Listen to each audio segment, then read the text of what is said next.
नमस्कार मित्रों, मैं धर्मेंद्र कुमार राय और इस YouTube चैनल पे आपका बहुत बहुत स्वागत करता हूं। तो आज के इस सेशन में जैसा कि आप जानते ही हैं कि ये पॉक्सो एक्ट की सीरीज चल रही है। पिछला लेक्चर मैंने ले लिया है और आज ये इसका दूसरा लेक्चर है। अगर आज के लेक्चर में ये सारी बातें हम लोग कंप्लीट कर लेते हैं तो बहुत अच्छी बात है, नहीं एक लेक्चर और लेना पड़ेगा इसमें। तो इस तरीके से हम लोग 3 पार्ट में इस सीरीज को, पॉक्सो एक्ट की सीरीज को खत्म करेंगे। और ये जिस तरीके से हम लोग पढ़ाई कर रहे हैं उसमें वो किसी भी परीक्षा में जहां कहीं भी पॉक्सो एक्ट सिलेबस में है वो उस परीक्षा के लिए फायदेमंद रहेगा, चाहे वो प्री की परीक्षा हो चाहे मेंस की परीक्षा हो। तो जो बच्चे इंतजार कर रहे हैं, मधु पटेल, अजय कुमार, अंकिता, शाहमीन, ज्योति, आराध्या, आप सभी का स्वागत है इस क्लास में। अखिलेश नमस्ते। तो शुरुआत करते हैं बिना देर किए। मैं थोड़ी सी इंफॉर्मेशन आपको अनअकैडमी के बारे में दे दूं कि ये अनअकैडमी का प्लेटफॉर्म है और इस पर आपको प्राइस ड्रॉप चल रहा है 20% का। 20% का प्राइस ड्रॉप हमेशा के लिए नहीं है, ये दिसंबर 12 से लेकर 17 तक ही रहेगा। और प्राइस ड्रॉप कितना है, तो आपको 20% तक का डिस्काउंट हो जा रहा है। तो 20% डिस्काउंट इसलिए हो जा रहा है क्योंकि इसमें एक कोड आपको यूज करना है, रॉय लॉ 10। रॉय लॉ 10 इस कोड को जब आप यूज करेंगे तो आपको 10% डिस्काउंट हो जाएगा। और 10% डिस्काउंट अभी 17 तारीख तक है, इसलिए हो जाएगा, इसलिए कुल 20% डिस्काउंट इस समय हो जाएगा 17 तक। 17 के बाद केवल 10% ही मिल पाएगा। इस कोड को यूज करना जरूरी होगा, RAILAW10। Good evening Satya, Bhim, Ujala, Pallavi, Swaliha, Ghazala. और यहाँ देखिए जुडिशियरी लीजेंड बैच भी आपको 15 दिसंबर से शुरू हो रहा है, यूपी जुडिशियरी के लिए ही अनअकैडमी पर। बिहार स्टेट जुडिशियरी बैच के लिए 8 दिसंबर से एक बैच चल रहा है जो 1 महीने के लिए ही होगा और वो हम लोग चला रहे हैं। इस तरीके से यहाँ पर टेस्ट सीरीज की भी सुविधा है, आपको मिल जाती है। और इसके 3 यूट्यूब चैनल हैं, judiciary preparation with Unacademy, Unacademy judiciary और जुडिशियरी वर्ल्ड। आप तीनों चैनल को ज्वाइन कर लीजिए ताकि आपको लॉ से संबंधित बहुत सारी जानकारियां आपको मिलती रहें। उसके अलावा Unacademy judiciary, PCSJ, judiciary world और लिंकिंग लॉ के नाम से टेलीग्राम चैनल भी है। इस चैनल को आप ज्वाइन करेंगे ताकि तो इसका फायदा ये रहेगा कि आप लॉ से संबंधित बहुत सारी चीजों को आप ले सकते हैं। तो वेलकम सुलेखा, सपना, गुड इवनिंग बच्चों। और ये है मेरा कोड। शुरुआत करते हैं लेक्चर को। जैसा कि मैंने बताया ही है कि आज की जो सीरीज है वो पॉक्सो एक्ट से है, पॉक्सो से। ठीक है, ये पार्ट 2 है क्योंकि पार्ट 1 हम लोग पढ़ चुके हैं, ये पार्ट 2 होगा। तो अगर आपने पार्ट 1 नहीं पढ़ा है तो उसको भी पढ़ लीजिएगा। हालांकि ये जरूरी नहीं है कि आप पहले पार्ट 1 पढ़ें तभी आपको पार्ट 2 पढ़ने की जरूरत है, आप पहले पार्ट 2 भी पढ़ सकते हैं। तो मेरी आवाज वगैरह में कहीं कोई समस्या तो नहीं है? मेरी आवाज अगर आप तक बहुत क्लियर पहुंच रही है?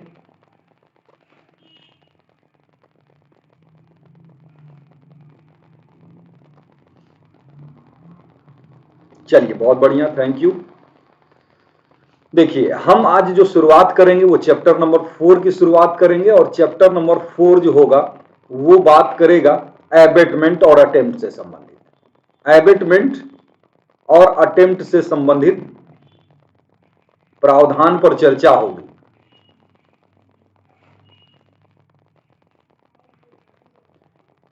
यहां पर मैं बेयर इसलिए यूज नहीं कर रहा हूं क्योंकि बेयर आप, मैं उम्मीद कर रहा हूं कि आपके हाथ में होना चाहिए और अगर नहीं भी होगा तो भी लेक्चर तो आपको समझ में आ ही जाएगा।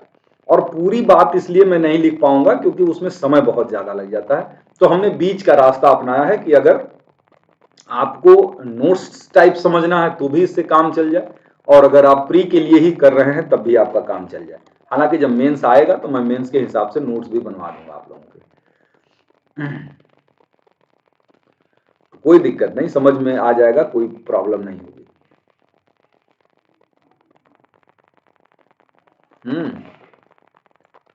चलिए, तो यहां पर एबेटमेंट और अटेम्प्ट से संबंधित प्रोविजन है चैप्टर नंबर 4 में और ये प्रोविजन आपको मिलेगा सेक्शन 16 से लेकर 18 तक। चलिए शुरुआत करते हैं। बहुत बढ़िया अंकिता। शुरुआत करते हैं। तो सबसे पहले सेक्शन नंबर 16 जो बात करता है ना, एबेटमेंट को डिफाइन करता है, परिभाषा है एबेटमेंट की। और जो परिभाषा आपने 107 में एबेटमेंट की पढ़ी है ना, वैसी ही परिभाषा यहां भी है, वैसी ही परिभाषा है। क्या परिभाषा है? कि वो व्यक्ति एबेटमेंट करता है जो किसी दूसरे व्यक्ति को उस अपराध को करने के लिए उकसाता है, इंस्टिगेट करता है, ठीक है ना, उकसाता है या उसे षड्यंत्र में सम्मिलित करता है, षड्यंत्र में सम्मिलित करता है, सम्मिलित करता है या उसकी शासय सहायता करता है, शासय सहायता करता है। तो यही बात तो आप आईपीसी में भी पढ़ते हैं, यही बात आप आईपीसी में भी पढ़ते हैं। ये बहुत बढ़िया गजला, स्वलिहा, अंकिता, तो ये यही परिभाषा है, इसमें कोई अंतर नहीं है। लेकिन अंतर अब आएगा, ये अंतर आएगा। और जब आप प्री की परीक्षा देंगे तो उसमें आपको एक्सप्लेनेशन से प्रश्न हो सकते हैं, एक्सप्लेनेशन से प्रश्न हो सकते हैं। चलिए, तो यहां पर 107 जो है आईपीसी का, उसमें भी यही डिफिनीशन दी गई है एबेटमेंट की। जबकि एक पर्सन किसी दूसरे पर्सन को इस एक्ट के अंतर्गत किए जाने ऑफेंस को किए जाने के लिए इंस्टिगेट करता है, उसे कॉन्स्पिरेसी में शामिल करता है या उसके इंटेंशनली ऐड करता है, तो वो एबेटमेंट करता है। इसमें कुल 3 एक्सप्लेनेशन है। चलिए हम एक्सप्लेनेशन को देख लेते हैं। एक्सप्लेनेशन है 3। तो एक्सप्लेनेशन फर्स्ट कहता है कि कोई व्यक्ति किसी ऐसी सूचना को, किसी ऐसी सूचना को प्रकट करने के लिए, सूचना को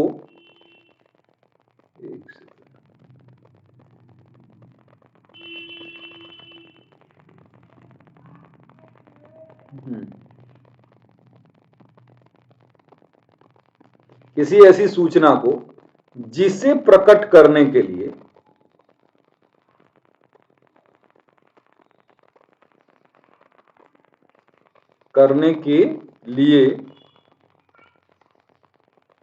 वह बाध्य है,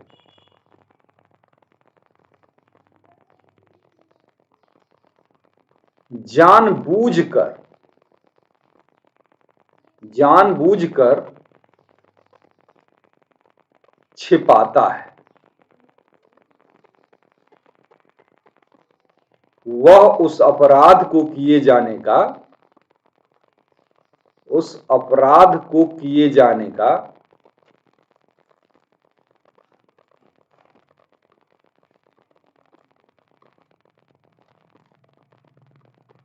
उकसाता है। नोट करिए बिल्कुल, तभी ना हम इतना लिख रहे हैं, नहीं तो बोल के निकल जाते ना।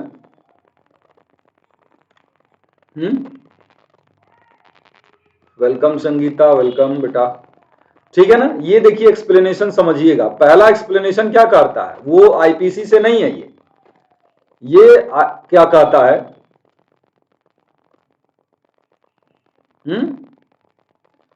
ये एक्सप्रेशन ये कहता है कि कोई भी ऐसी इंफॉर्मेशन जिसे एक्सप्रेस करने के लिए कोई पर्सन लीगली बाउंड है, इंटेंशनली, जानबूझकर ऐसी इंफॉर्मेशन को नहीं बताता, क्या प्रिज्यूम किया जाएगा कि वो इस अपराध को किए जाने को इंस्टिगेट करता है। क्लियर? पहला एक्सप्लेनेशन है ये कि वो उस ऑफेंस को किए जाने को इंस्टिगेट करता है। दूसरा एक्सप्लेनेशन जल्दी से देख लेते हैं। एक्सप्लेनेशन 2,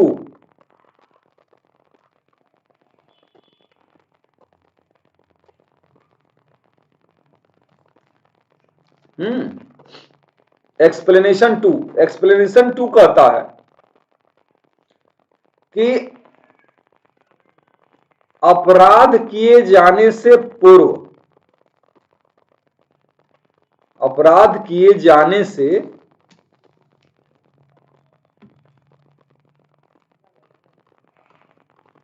पहले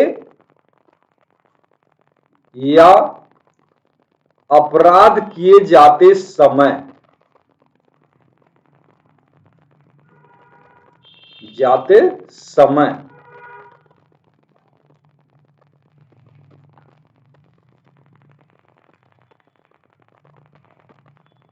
अपराध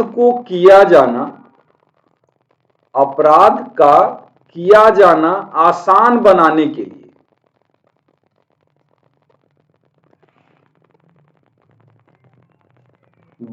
के लिए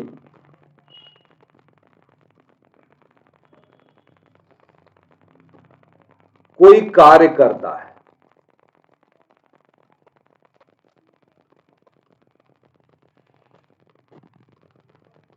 वह साशय सहायता करता है।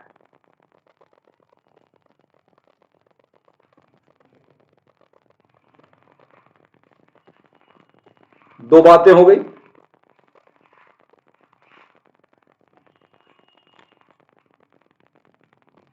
नहीं, कोई जरूरी नहीं है। अगर आपका नोट्स बना हुआ है तो आपको जरूरी नहीं, तो आप सिर्फ सुनते जाइए बस, है ना। तो वो क्या करता है, वो इंटेंशनली ऐड करता है। ठीक है, आगे बढ़ते हैं। दो चीजें हुई, एक बार सुन लेते हैं।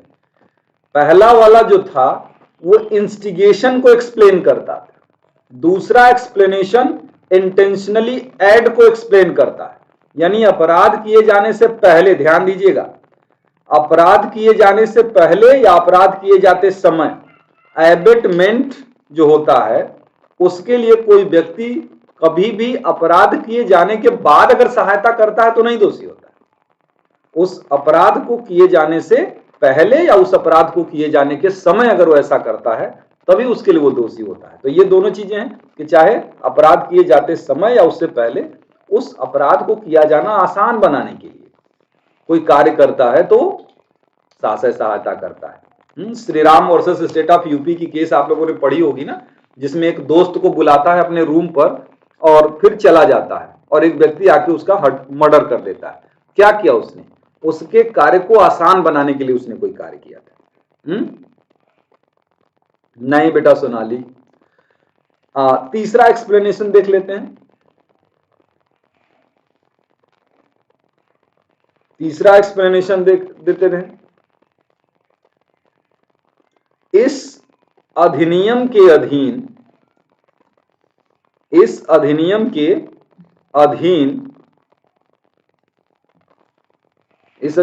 अधीन किसी अपराध को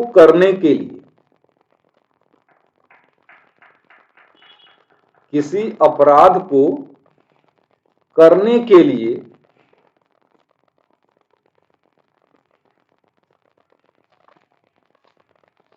धमकी, बल, प्रपीड़न,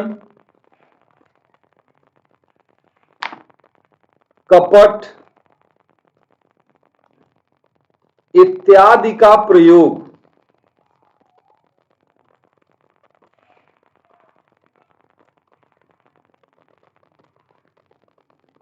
किया जाता है,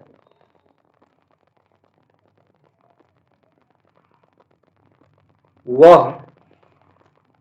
अपराध किए जाने में शासय सहायता करता है।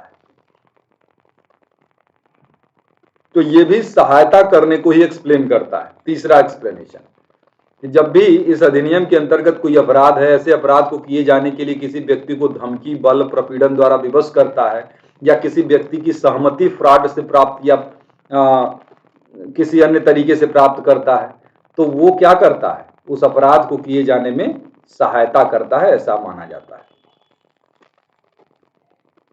तो ये तीनों एक्सप्लेनेशन, तत्काल आंसर दीजिएगा कि क्या ये बात क्लियर हुई तीनों एक्सप्लेनेशन के साथ। तीनों एक्सप्लेनेशन के साथ ये बात क्लियर हुई।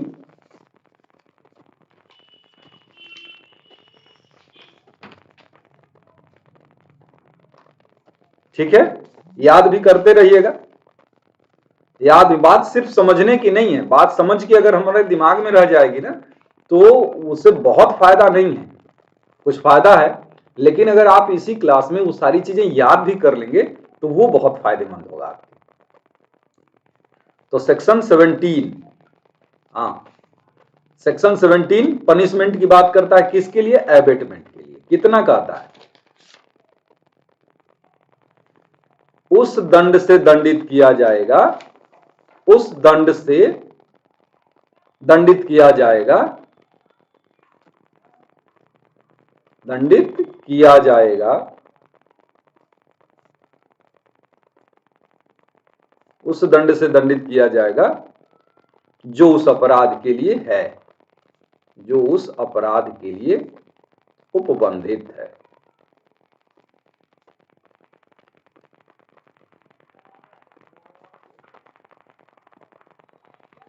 ठीक, ध्यान ये रखना है कि जब एबेटमेंट के लिए जिस अपराध का किया जाता है वो अपराध कर दिया जाए तो वैसे ही पनिशमेंट दिया जाएगा जैसे उसने उस अपराध को किया। सुकर मतलब होता है बेटा आसान बनाना, सुकर का मतलब होता है ना आसान बनाना। तो ये सेक्शन 17। अब सेक्शन 18 आप देख रहे हैं, सेक्शन 18 आपके सामने है, अटेम्प्ट, प्रयत्न, अटेम्प्ट है ना सेक्शन 18 में। और अटेम्प्ट के लिए क्या कहता है? आधा, चाहे अगर वो कारावास आजीवन से दंडनीय हो तो आजीवन कारावास का आधा, या अधिकतम उसके लिए जो भी कारावास होगा उसका आधा, दोनों का क्या होगा? 1/2। यही है ना? हाँ, वही वाला फार्मूला लगेगा जो कि सेक्शन 5(11) में पनिशमेंट के लिए मिलता है। अटेम्प्ट के पनिशमेंट के लिए जो फार्मूला सेक्शन 5(11) में है, हाँ वही चीज यहां भी लगेगी। इस एक्ट के अंतर्गत जो अपराध किया जाएगा, उस अपराध, जिस अपराध का प्रयत्न किया जाएगा, ऐसे ही पनिश किया जाएगा। चलिए अब इससे आगे बढ़ते हैं। उम्मीद है कि ये सारी चीजें क्लियर होंगी, क्योंकि ये तो क्लियर होना ही था, ये तो आईपीसी से रिलेटेड था ना, तो वो तो पता ही है आप लोगों को कि एबेटमेंट क्या है। लेकिन एबेटमेंट के एक्सप्लेनेशन जो 3 थे, पहला था जानबूझकर किसी फैक्ट को छिपाना जिसे प्रकट करने के लिए व्यक्ति लीगली बाउंड है, उसे क्या करता है? इंस्टिगेट करना कहलाएगा। उसके बाद कहता है कि अपराध किए जाने से पहले, अपराध किए जाने के समय उस अपराध को आसान बनाने के लिए कोई कार्य करना, वो सहायता करना है। तीसरी चीज, किसी अपराध को करने के लिए किसी व्यक्ति को डराना, धमकाना या उनकी गलत तरीके से सहमति प्राप्त करना, क्या है? अपराध किए जाने के लिए सहायता करता है। तो ये तीनों चीजें हैं। दंड वैसे ही मिलेगा जैसे उसने अपराध को किया।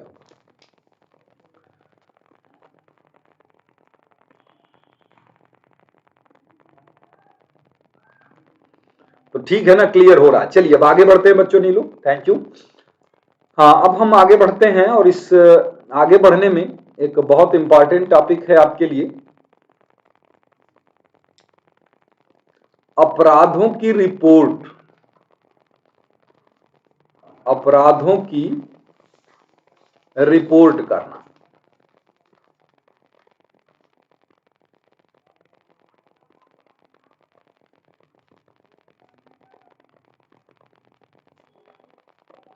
अपराधों की रिपोर्ट करना यानी procedure for reporting the cases, माने इस एक्ट के अंतर्गत जो कुछ भी ऑफेंस हो रहा है तो ऐसी स्थिति में उसकी रिपोर्ट करने से संबंधित हम अब देखने जा रहे हैं। चैप्टर नंबर 5 होगा, चैप्टर नंबर 5 होगा। और सेक्शन अगर देखें तो सेक्शन 19 से लेके 23 तक चलना चाहिए, 23 तक चलेगा। नमस्ते कृतिका, स्वलिहा। अब हम आगे बढ़ेंगे रिपोर्ट करने के संबंध में। देखिए अब यहां पर आईपीसी नहीं है, तो यहां पर अगर पहले से आपने नहीं पढ़ा है तो थोड़ी सी समस्या होगी, लेकिन अगर आपने पहले से पढ़ा है तब तो कोई बात ही नहीं। पॉक्सो एक्ट के प्रोविजन बहुत बोरिंग नहीं है, बस शुरू के जो 10 सेक्शन हैं वहीं थोड़े से अटपटे से हैं, उसके बाद प्रोविजन सही है, समझ में आने लायक हैं और इनको याद भी किया जा सकता है। जैसे यही रिपोर्ट करना हम लोग को पढ़ने जा रहे हैं ना, रिपोर्ट करना अगले 15-20 मिनट में एकदम कंठस्थ हो जाना है। आप रिपोर्ट करना पहली चीज ध्यान देना है। तो रिपोर्ट करने का कर्तव्य, ठीक है ना, पहले हम रिपोर्ट करने के कर्तव्य को देखेंगे। किसका कर्तव्य है ये ध्यान दीजिएगा। ये बताता है सेक्शन 19 का क्लास नंबर 1 कि किसका कर्तव्य है रिपोर्ट करने का। पहली चीज, पहला किस चीज कर्तव्य किसका है? जिसे अपराध होने की संभावना है, जिसे अपराध होने की संभावना है, एक बात। दूसरी बात, जिसे जानकारी है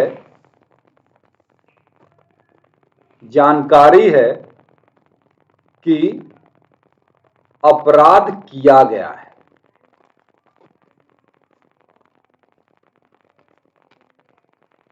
ठीक है,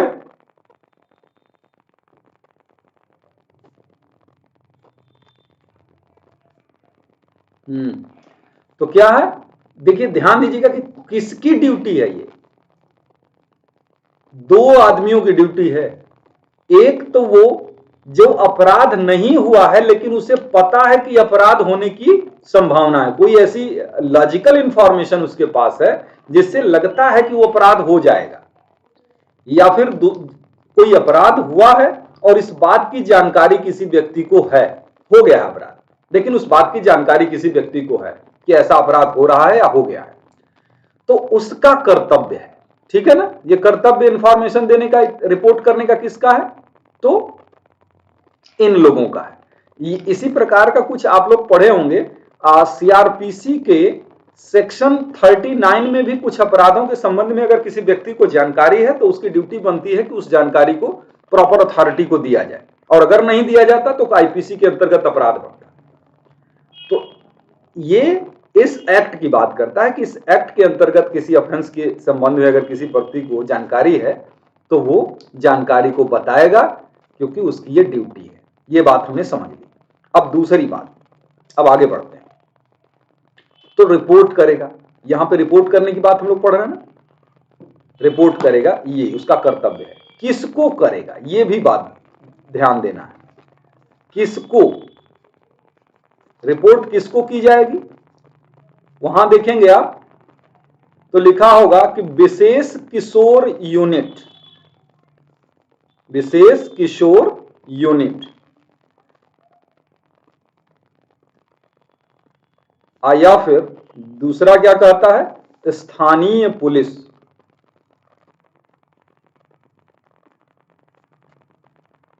ठीक है, दो चीजें हैं, या तो उसके लिए जो स्पेशल जुवेनाइल पुलिस यूनिट बनाई गई है, बनाई जाती है, लेकिन जरूरी नहीं कि हर जगह उपलब्ध हो जाए। तो स्पेशल जुवेनाइल पुलिस यूनिट जो है, या तो उसको आप इंफॉर्मेशन दे देंगे जो अगर आपको जानकारी है तो, या मान लीजिए वो नहीं है तो लोकल पुलिस को ही दे दीजिए। ठीक है, लोकल पुलिस को दे दीजिए, इनको इंफॉर्मेशन देनी है। अब जिसको इंफॉर्मेशन दी गई उस प्राधिकारी का क्या कर्तव्य है? उस प्राधिकारी के क्या कर्तव्य है? पहली चीज, लिखेगा, उसको क्या करेगा? लिखेगा। दूसरी चीज क्या करेगा? पढ़कर सुनाएगा, पढ़कर सुनाएगा। तीसरा कर्तव्य क्या होगा? पुस्तिका में प्रविष्ट करेगा, मतलब इस पर्पज के लिए जो रजिस्टर है उस रजिस्टर में मेंशन करेगा उसको। ये मेन कर्तव्य, अभी और भी कर्तव्य हैं उसको, लेकिन वो अथॉरिटी जिसको ऐसी इंफॉर्मेशन दी जा रही है, वो अथॉरिटी का मतलब कौन? अथॉरिटी का मतलब वो पुलिस, जो चाहे वो लोकल पुलिस हो चाहे स्पेशल पुलिस हो, तो उसको जब इंफॉर्मेशन दी जाएगी तो उसकी भी ड्यूटी बनती है कि वो तत्काल उसे क्या करे, संख्यावार तरीके से लिखे, उसे जो इंफॉर्मेशन देने वाला है उसको सुनाए, और फिर उसके बाद उस रजिस्टर में मेंशन करे, जो रजिस्टर इस पर्पज के लिए सरकार द्वारा बनाया गया है। ठीक, तो ये कर्तव्य हो गए। तो ये कर्तव्य कह सकते हैं कि ये मैंडेटरी है। मैंडेटरी से मतलब मेरा ये है, अगर कायदे से ये काम किया नहीं गया तो उसके लिए पनिशमेंट भी। ठीक है, तो ये करना पड़ेगा उनको। ये यहां देखिए दोनों चीजों के लिए कर्तव्य है कि जिसे जानकारी है, ये हमने कहा ना, जिसे जानकारी है उसको ही ड्यूटी बनती है कि वो उसकी रिपोर्ट करे कि इन लोगों को। अब उसकी ड्यूटी खत्म, अब अधिकारी की क्या ड्यूटी है? अधिकारी की ड्यूटी है कि उसको प्रॉपर तरीके से लिखे, पढ़ के सुनाए और उसे रजिस्टर में मेंशन करे। ये मैंडेटरी हो गया, यहां पनिशमेंट है। अच्छा, अब उसके बाद उस पुलिस अधिकारी के अन्य कर्तव्य भी होते हैं। पुलिस अधिकारी के अन्य कर्तव्य भी होते हैं, जैसे जैसे एक कर्तव्य हो सकता है कि यदि सूचना बालक द्वारा दी जा रही है,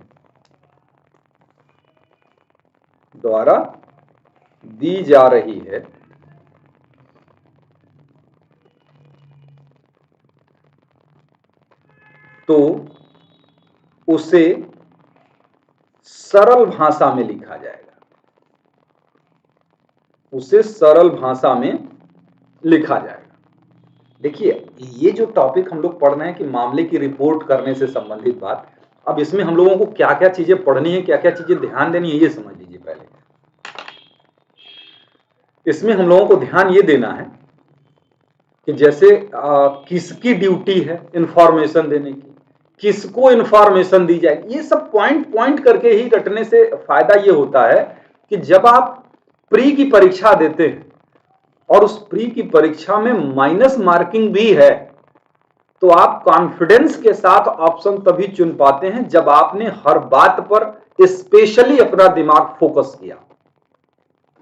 कहानी की तरह सिर्फ जान लिए, तो अगर जहां एक कोई ऐसी बात आई कि क्या लीगली बाउंड है वो या लीगली बाउंड नहीं है, अब यहां पे आप डर जाएंगे और आप वहां पे गलत भी आंसर करके आ सकते हैं।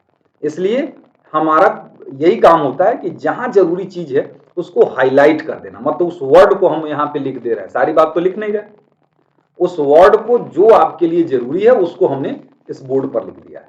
तो शुरू में क्या क्या चीजें देखनी है, क्या क्या चीजें हमने देखनी है कि ड्यूटी किसकी है, जिससे जानकारी है या होने की संभावना है उसकी ड्यूटी है। दूसरी बात हमने देखी कि क्या ड्यूटी है, किसको इंफॉर्मेशन दी जाएगी, पुलिस को दी जाएगी, लोकल पुलिस को या फिर स्पेशल पुलिस यूनिट को।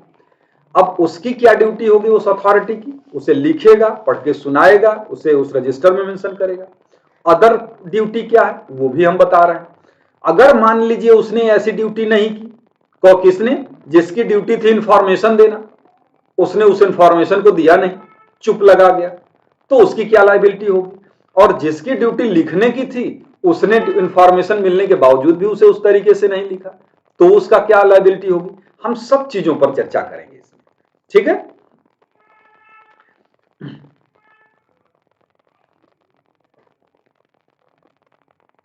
अच्छा, मेरे पीछे हाँ, यहां पर हमने लिखा है कि यदि सूचना बालक द्वारा दी जा रही है तो उसे सरल भाषा में लिखा जाएगा, ठीक है, जैसे कि वो बच्चा वो समझ सके भाषा को, उसके कंटेंट्स को समझ सके, सरल भाषा में लिखा जाएगा।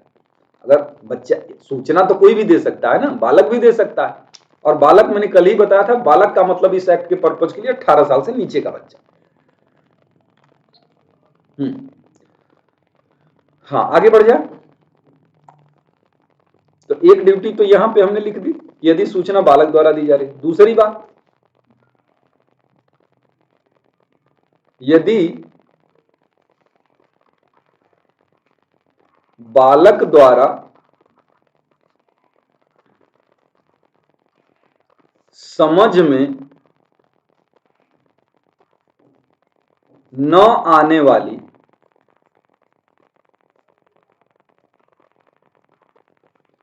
भाषा में है,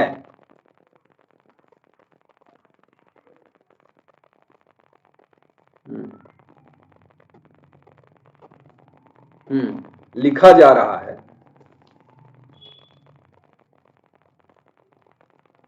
तो अनुवादक की सहायता ली जाएगी। अनुवादक या द्विभाषीय की सहायता ली जाएगी।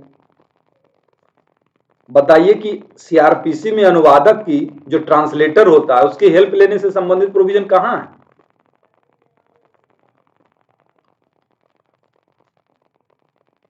ठीक है।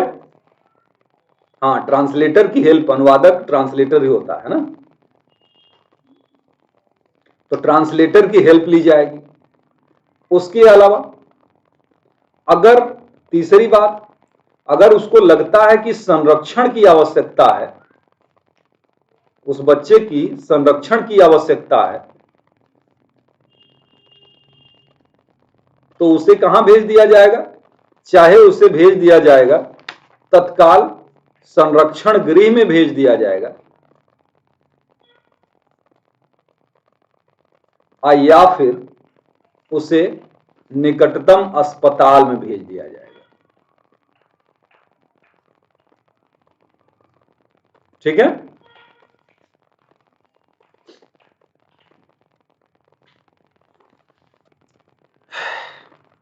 हाँ, 282 है, द्विभाषिया सही सही ट्रांसलेट करने के लिए अबद्ध होगा, है ना।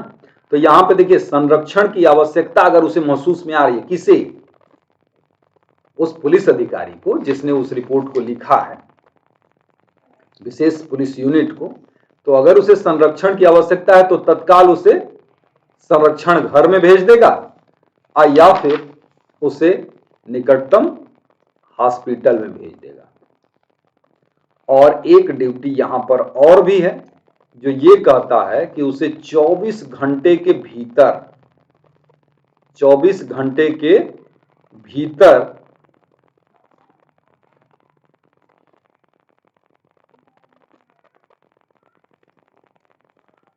हम्म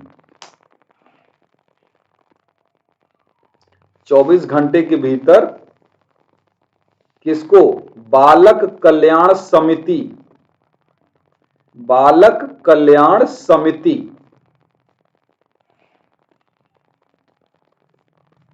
या विशेष न्यायालय को रिपोर्ट किया जाएगा।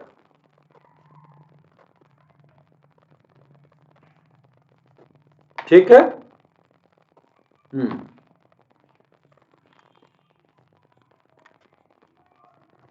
हाँ, इसको कहते हैं संरक्षण, इसको शेल्टर होम, और ये हॉस्पिटल जो है निकटतम हॉस्पिटल में नियरेस्ट हॉस्पिटल है। ठीक है।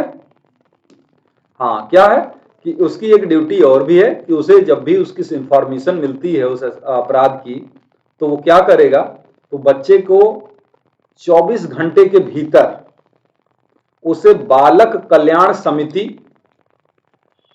बालक कल्याण समिति यानी चाइल्ड वेलफेयर कमिटी के को, और स्पेशल कोर्ट को, और अगर जहां स्पेशल कोर्ट नहीं है वहां सेशन कोर्ट को रिपोर्ट करेंगे। भाई, आम जनता पुलिस को रिपोर्ट करेगी और पुलिस बालक कल्याण समिति यानी चाइल्ड वेलफेयर कमिटी और सेशन कोर्ट यानी स्पेशल कोर्ट को रिपोर्ट करेगा।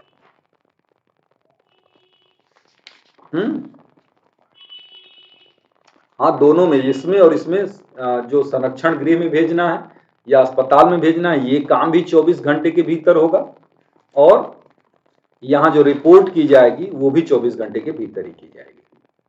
ठीक है। हाँ, तो ये चीज यहां तक क्लियर हुई होगी। लास्ट में आप चाहें तो जोड़ सकते हैं कि कोई भी इंफॉर्मेशन जो गुड फेथ में दी जाती है, गुड फेथ में दी गई किसी भी इंफॉर्मेशन के लिए कोई क्रिमिनल लायबिलिटी नहीं होगी, क्रिमिनल लायबिलिटी नहीं होगी। जैसे मान लीजिए हमको लगा कि ये अपराध हो रहा है यहां या होने की संभावना, इस आधार पर हमने पुलिस को सूचना दे दी। भाई हमारा कोई बुरा इंटेंशन नहीं था, लेकिन वास्तव में ऐसी कोई बात नहीं थी, तो क्या हम ही को पकड़ के जेल में डाल दिया जाएगा? नहीं, गुड फेथ में दी गई सूचना के लिए कोई क्रिमिनल लायबिलिटी नहीं होगी।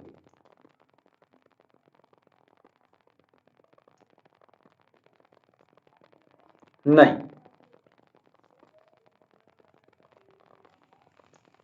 सिविल भी नहीं होगी। चलें, अब एक बार इसको देख लीजिए कि रिपोर्ट वाले में किन किन चीजों पे हमको ध्यान देना था। कि रिपोर्ट के संबंध में ड्यूटी है, उसके संबंध में प्रोसीजर है, जिसे जानकारी है वो रिपोर्ट करेगा, पुलिस को रिपोर्ट करेगा।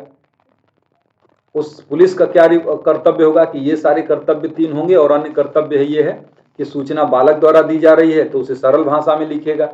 अगर नहीं लिख सकता उस भाषा में जिस भाषा में बालक को समझ में आ जाए, तो उसमें ट्रांसलेटर की हेल्प ले सकता है। और जहां उसे लगता है कि ऐसे बालक को संरक्षण की जरूरत है, देखभाल की जरूरत है, तो तत्काल क्या किया जाएगा, 24 घंटे के भीतर शेल्टर हाउस में भेज दिया जाएगा, अगर जरूरी है तो हॉस्पिटल में भेज दिया जाएगा।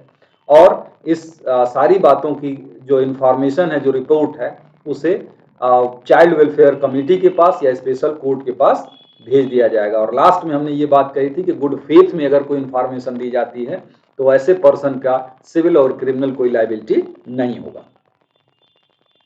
ठीक है, बहुत बढ़िया।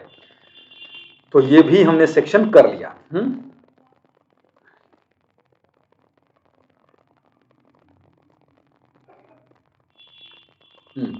एक तो यहां पर ऐड कर लीजिए। अब यहां 2 हमने कहा था ना, जिसे अपराध होने की संभावना है, जिसे अपराध की जानकारी है कि अपराध किया गया है। इसी में ये चीज भी जोड़ लीजिएगा कि मीडिया स्टूडियो या इस तरीके की जो अथॉरिटी है, सेक्शन 20 में ये बात लिखी गई होगी। मीडिया स्टूडियो ऐसे जैसे किसी होटल में है, कोई लॉज का कोई मालिक है और उसे लगता है कि यहां पर भी कुछ ऐसा अपराध हो रहा है, तो उसकी भी ये ड्यूटी बनती है कि तत्काल इस अपराध की सूचना वो पुलिस यूनिट या स्थानीय पुलिस को दे। ठीक है ना? तो यहां पे किसकी है, 20 के अंतर्गत किसकी ड्यूटी लगा दी गई है? वो लगा दी गई है किसी होटल या लॉज के मालिक, अस्पताल, क्लब, स्टूडियो के मालिक, या ऐसी जगहों पर अगर कोई अपराध इस अधिनियम के अंतर्गत हो रहा है तो उनकी भी ये ड्यूटी बनती है कि इस अपराध से संबंधित जानकारी पुलिस को तत्काल दे दें। ठीक, चलिए अब आगे बढ़ते हैं। अब 2 परिस्थितियां आती हैं। एक तो ये कि भैया ड्यूटी है, अपराध की जानकारी किसी व्यक्ति को है तो उसकी ये ड्यूटी है कि वो इसकी जानकारी दे पुलिस को।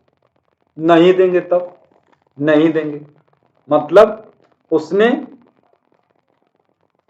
जो सेक्शन 19 था, सेक्शन 19(1) के अंतर्गत या सेक्शन 20 के अंतर्गत,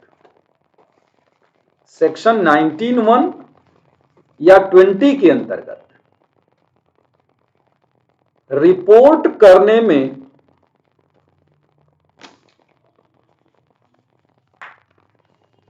असफल रहने पर दंड।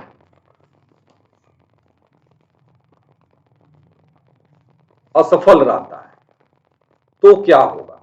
अगर ऐसी सूचना देने में असफल रहता है, एक बात, कोई व्यक्ति, ये हम कौन सी धारा की बात कर रहे हैं, ये सेक्शन 21 पर हम आ गए कि अगर कोई व्यक्ति, पहली चीज कि सेक्शन 19 के क्लास 1 के अंतर्गत जिसे रिपोर्ट देनी थी, या सेक्शन 20 के अंतर्गत जिसे रिपोर्ट देनी थी, वो रिपोर्ट देने में फेल है महोदय, या दूसरी चीज, सेक्शन 19 के क्लास 2 के अंतर्गत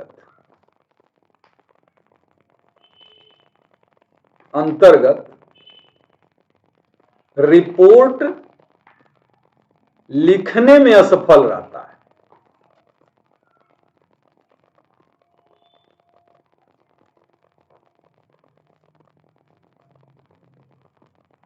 रिपोर्ट लिखने में असफल रहता है, तब कितना दंड मिल सकता है? ऐसे के लिए 6 महीने का दंड हो सकता है, और जुर्माना या जुर्माना, प्लस जुर्माना और जुर्माना, तो ये 6 महीने का दंड इसमें हो सकता है। अगर कोई व्यक्ति ऐसी इंफॉर्मेशन देने से असफल रहता है, असफलता भी कभी कभी जूता खाने का काम करती है ना। कभी कभी कुछ करना गलत है और कभी कभी कुछ ना करना भी गलत है ना। ओमिशन को भी हम लोग उसी प्रकार से क्रिमिनल लॉ के अंतर्गत जिम्मेदार ठहराते हैं, जैसे कि एक्ट जिम्मेदार होता है। जैसे पास होने में असफल रहने पर पिताजी द्वारा दिया जाने वाला पुरस्कार, यह है ना, ये तो 6 महीने से भी भारी पड़ जाता है कभी कभी। तो ये असफलता का पुरस्कार है, सफलता के भी कुछ पुरस्कार होते हैं। तो यहां पर क्या कहता है कि अगर कोई व्यक्ति सूचना देने में असफल हो जाए, या फिर सूचना उसने दिया था लेकिन पुलिस उसको लिखने में असफल हो जाए, तो उसे 6 महीने का कारावास दंडित किया जाएगा।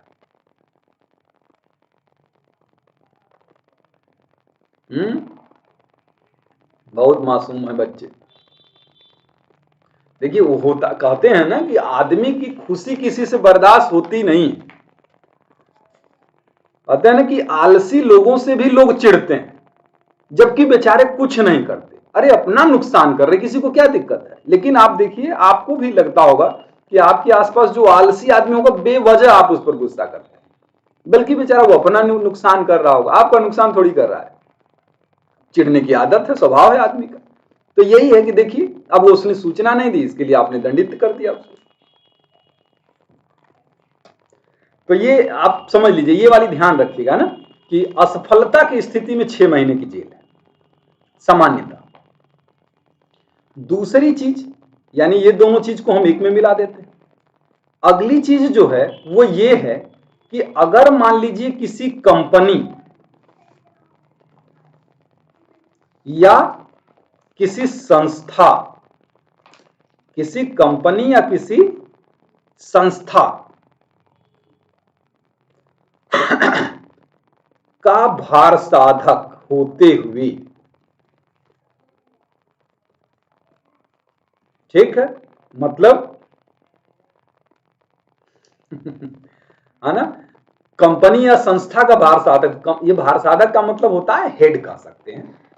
तो अगर मान लीजिए कोई कंपनी, कोई संस्था आप अपने कंट्रोल में चला रहे हैं और आपको इस बात की जानकारी है कि यहां ऐसा अपराध हो रहा है, और फिर भी आप ऐसी सूचना देने में असफल रहते हैं, तब आपको 6 महीने की नहीं, 1 वर्ष का कारावास और जुर्माना होगा। 1 वर्ष का कारावास और जुर्माना या जुर्माना। क्लियर?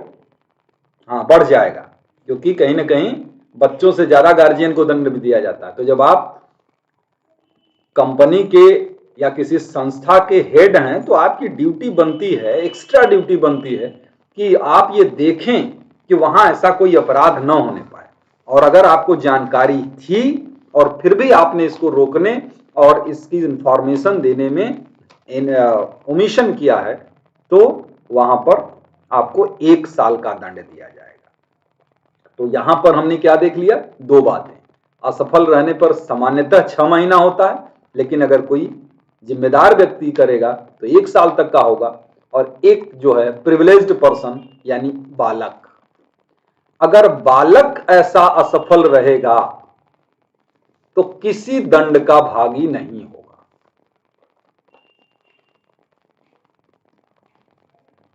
मतलब अगर किसी बच्चे को, बच्चा मतलब 18 साल, बच्चा ज्यादा बच्चा नहीं, हाँ, अगर बच्चा है मतलब 18 साल से कम उम्र का है और उसे कोई अपराध के से संबंध में सूचना थी और फिर भी वो नहीं देता, तो उसे किसी प्रकार के दंड का पात्र नहीं बनाया जाएगा। तो यहां तक हमने आलसियों को पनिश किया। अब हम तेज लोगों को पनिश करेंगे। मैं नहीं कर रहा हूं, ये एक्ट की भाषा है कि अब वहीं तक हम लोगों ने क्या किया,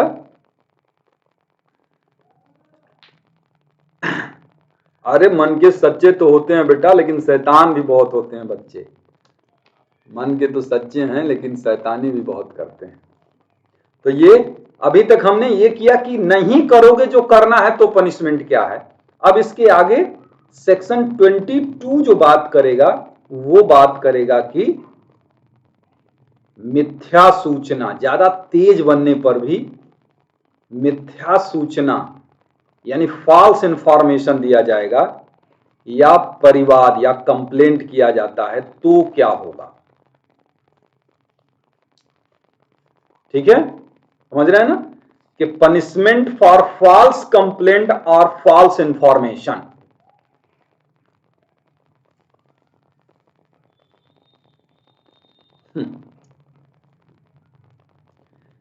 ये देखिए, अब यहां तेज, हमने कहा ना ये तेजाई जब दिखाएंगे एक्स्ट्रा एक्टिविटी तो भी होगा। अब एक्स्ट्रा एक्टिविटी का मतलब गलत सूचना अगर दी जाती है, जनरल रूल बता रहे हैं कि अगर किसी के खिलाफ फॉल्स इंफॉर्मेशन दी गई, फॉल्स कंप्लेंट की गई ताकि इनकी डिफेमेशन हो जाए, ताकि इनकी रेपुटेशन खराब हो जाए, ताकि इनको अपमानित किया जाए, इस इरादे से किया जाएगा तो पनिशमेंट जो होगा वो होगा वही 6 महीना प्लस फाइन या फाइन। ये प्लस लिख दे रहा हूं मैं आप लोगों के लिए, मतलब 2 बार नहीं लिख रहा हूं, बस ये मत समझिएगा कि प्लस जुर्माना है, प्लस हो सकता है या भी हो सकता है। ठीक है, तो यहां भी 6 महीना ही है, मतलब ना करने पर भी 6 महीना और करने पर भी 6 ही महीना, दोनों को बराबर दंड दिया जा रहा है। दूसरी बात यह है कि बालक के विरुद्ध अगर ऐसा होगा, बालक के विरुद्ध, ये विरुद्ध की मैं बात कर रहा हूं, बालक के विरुद्ध अगर ऐसी कोई फॉल्स इंफॉर्मेशन दी जाएगी और इंफॉर्मेशन देने वाला व्यक्ति बालक नहीं है, इंफॉर्मेशन देने वाला व्यक्ति बालक नहीं है, तो वो 1 वर्ष के कारावास और जुर्माना दोनों से दंडित किया जाएगा या जुर्माने से दंडित किया। ठीक है, ये भी क्लियर है।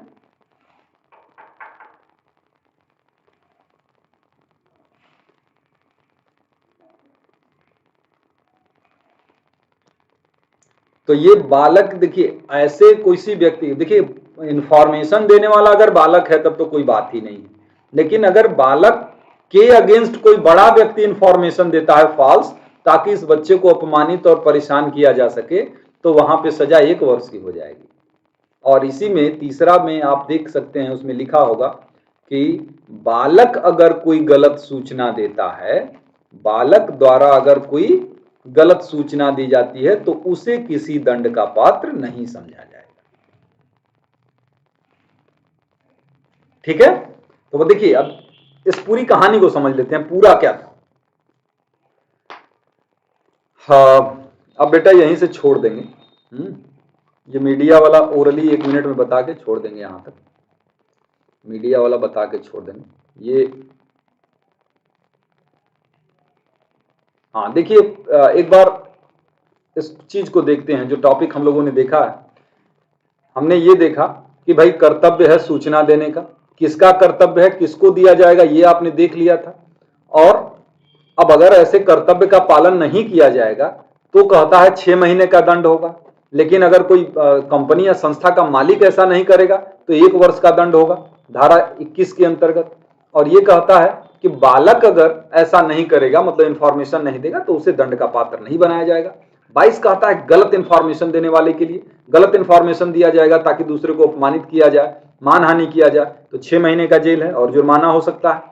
लेकिन अगर बालक के विरुद्ध कोई बड़ा आदमी इंफॉर्मेशन अगर फॉल्स देता है, कंप्लेंट करता है, तो 1 साल के पनिशमेंट है। बालक अगर कोई गलत इंफॉर्मेशन देता है तो उसके लिए कोई पनिशमेंट नहीं। ठीक है,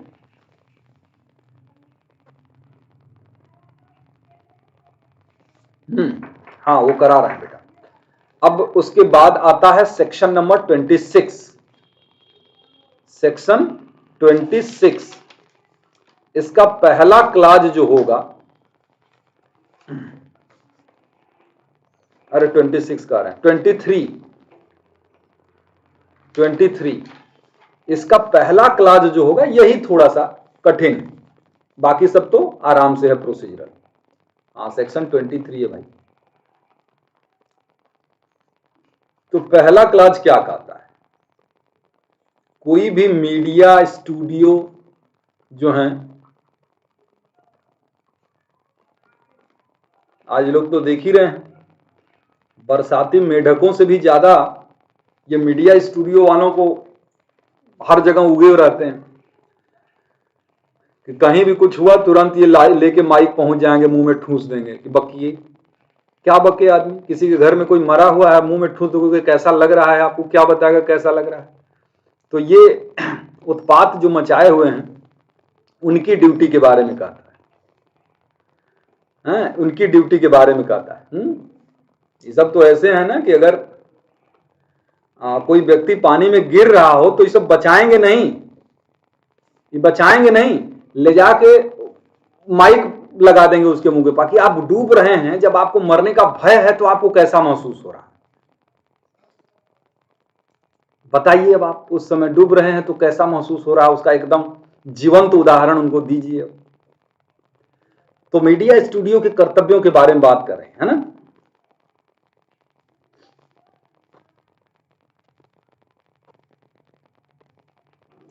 तो अब इसमें जो पहला क्लाज है वो ये कहता है कि कोई भी सूचना, मैं लिखूंगा नहीं क्योंकि थोड़ा बड़ा हो जाएगा, पहला क्लाज यही कहता है कि कोई भी ऐसी सूचना जब तक उसके बारे में पूर्ण और प्रमाणित जानकारी नहीं तब तक उसका प्रकाशन नहीं किया जाएगा। समझे कि जब तक किसी, इन लोगों के ऊपर ड्यूटी है कि अगर मान लीजिए इस अधिनियम के अंतर्गत कोई अपराध हो रहा है तो उस अपराध के संबंध में आप बेमतलब का चिल्लाना मत शुरू करिए, तभी आप शोर मचा सकते हैं जब आपको इसके बारे में पूरी जानकारी हो और ऑथेंटिक जानकारी हो तभी। जबकि ऐसा होता बिल्कुल नहीं है, ये सब अपने ही से बना देते हैं किसी को दोषी। और इतनी बार टीवी पर और रेडियो और फेसबुक व्हाट्सएप सोशल मीडिया पर आपको दिखने लगेगी चीज कि शुरू में आपका माइंड उसको एक्सेप्ट नहीं करेगा, लेकिन कुछ समय बाद उसको एक्सेप्ट करने लगेगा, क्योंकि ऐसे ऐसे तर्क देंगे जिससे हम सेटिस्फाई हो जाएंगे कि हाँ ठीक कह रहा है ये बात। तो ये एक तो है ये कि जब तक कोई जानकारी न हो ऐसी पुख्ता तब तक आप नहीं बकेंगे। दूसरी बात ये है कि आप बकेंगे भी तो भी आपकी ड्यूटी होगी कि आप उसकी पहचान को प्रकट नहीं करेंगे, पहचान प्रकट नहीं करेंगे, ठीक है ना। जब आपको पुख्ता जानकारी हो भी गई तब भी ऐसी नहीं करेंगे जिससे उस बच्चे की पहचान प्रकट हो। हाँ, न्यायालय से परमिशन ली जा सकती है और न्यायालय को लगता है कि उसकी पहचान को प्रकट करने से वो बच्चे का फायदा होगा तो ठीक है, लेकिन जब तक परमिशन नहीं तब तक पहचान प्रकट नहीं की जाएगी। तीसरी चीज ये कहता है कि अगर ऐसी कोई मीडिया स्टूडियो या उसका कोई कर्मचारी कोई इस धारा के अंतर्गत अपराध करता है तो उसका प्रकाशक या स्वामी जिम्मेदार होगा, ठीक है ना। विकैरियस लायबिलिटी लगेगी फिर यहां। जनरली क्रिमिनल मामलों में विकैरियस लायबिलिटी नहीं लगती, लेकिन यहां लगेगी। कुछ मामलों में विकैरियस लायबिलिटी होती है। तो यहां पर अगर कोई इस सेक्शन के अंतर्गत मतलब इस एक्ट के अंतर्गत होने वाले अपराध को ये लोग करते हैं, मतलब बेमतलब का उसको पब्लिश करते हैं, उसकी पहचान को प्रकट करते हैं, तो उसके जो प्रकाशक और स्वामी होंगे वो जिम्मेदार होंगे। नेक्स्ट अगली चीज क्या हो जाएगी, इनको दंड कितना मिलेगा। क्लास नंबर 1 यानी पहचान को प्रकट करता है या कुछ जाने बिना ही मीडिया में शोर मचाने लगता है तो उसमें सजा 6 माह से कम नहीं होगी, अन्य से अलग है ये। 6 महीना तक था उसमें, ये 6 माह से कम नहीं होगी। ठीक है, 6 महीने से कम नहीं होगी, किंतु 1 वर्ष तक हो सकती है। 1 वर्ष तक हो सकती है, या जुर्माने से या दोनों से दंडित किया जा सकता है। ठीक है, तो ये आपका 23 भी हो गया। पहला और दूसरा क्लास ज्यादा इंपॉर्टेंट है। पहला क्लास आपने देखा था वो कि बिना पूर्ण और विश्वसनीय यानी अधिप्रमाणित जानकारी के उसे प्रकट नहीं कर सकते। दूसरा, प्रकट अगर करेंगे भी तो बच्चे की पहचान प्रकट नहीं होनी चाहिए जब तक कि न्यायालय से इसके लिए परमिशन नहीं ले ली गई है। और फिर उसके बाद तीसरा और चौथा में, तीसरे में था विकैरियस लायबिलिटी का रूल और चौथे में है पनिशमेंट। तो उम्मीद है कि सारी चीजें क्लियर हुई होंगी जितना भी आज हम लोगों ने पढ़ा है। अब आगे हम लोग इसके आगे की चर्चा कल की क्लास में करेंगे। तो क्या आप लोग सेटिस्फाई हैं? एक बार फीडबैक देके आप लोग अब जा सकते हैं। हाँ, चैप्टर 5 कंप्लीटेड।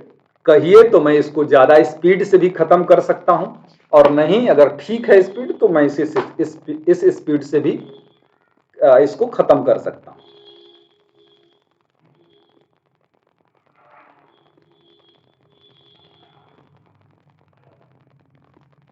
हाँ अंकिता, पूछिए।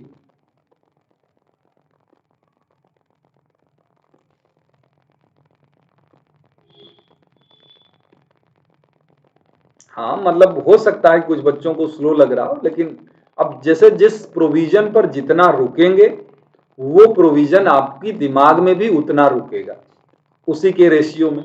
जब आप नहीं रुकेंगे तो वो आपके दिमाग में भी नहीं रुकेगा। हाँ, मैं बता देता हूं, 9:30 बजे वाली क्लास है। आज संविधान के एमसीक्यू सॉल्व कराएंगे।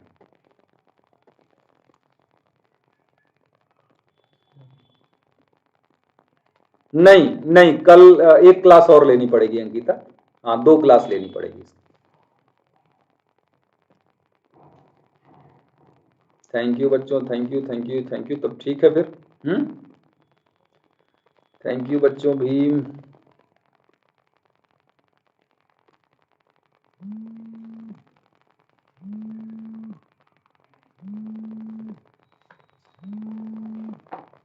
चलिए, तो बाय बाय।